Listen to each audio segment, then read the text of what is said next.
Last month, Shawnee residents met with News Star reporters expressing their concern of a future treatment center for sex offenders being located in the heart of a family-oriented Shawnee neighborhood. They publicly confronted city officials at the Shawnee City Commission meeting April 21st. City Manager Jim Culler pointed out that the city has been aware of the center and its location is legal, but they are aware of the concerns. The city and treatment facility owner Holly Chandler are discussing a new location. Since the April 21st meeting, Faith Jockaway said she noticed less children walking from school by themselves and less traffic to the few businesses in that area. Jockaway also said that she has noticed a for sale sign at the building for about a week now. At today's commission meeting, the commissioners discussed a proposed ordinance that offers more strict limitations for all treatment centers. Jim Cullard explains.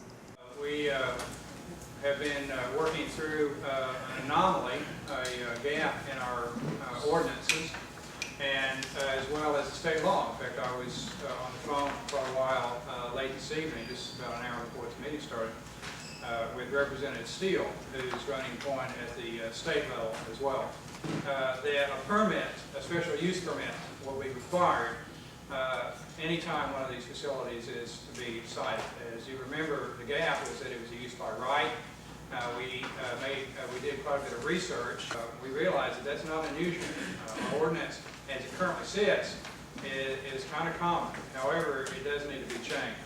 The other thing that is important in this proposal is it would require a 1,000-foot separation. There's an interesting anomaly in the state law that for treatment of sex offenders, for those counseling centers, there's only a 300-foot separation from certain uses, but the state law states that for treatment of drug and alcohol, there's a 1,000-foot separation.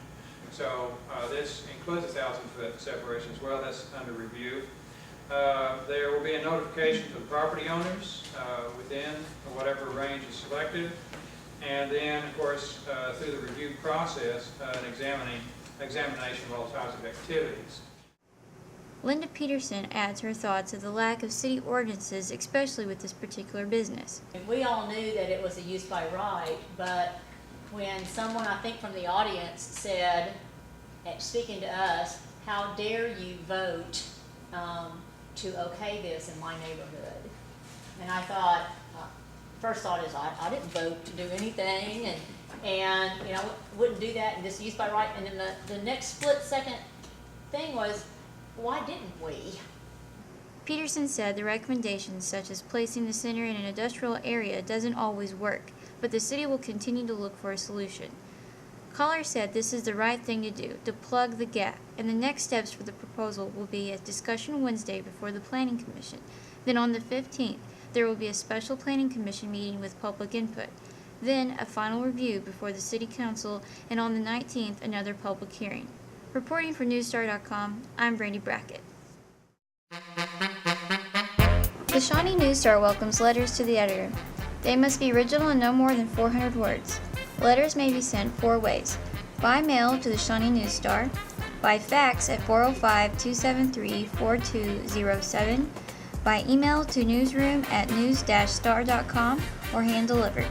Please include the writer's signature unless sent by email.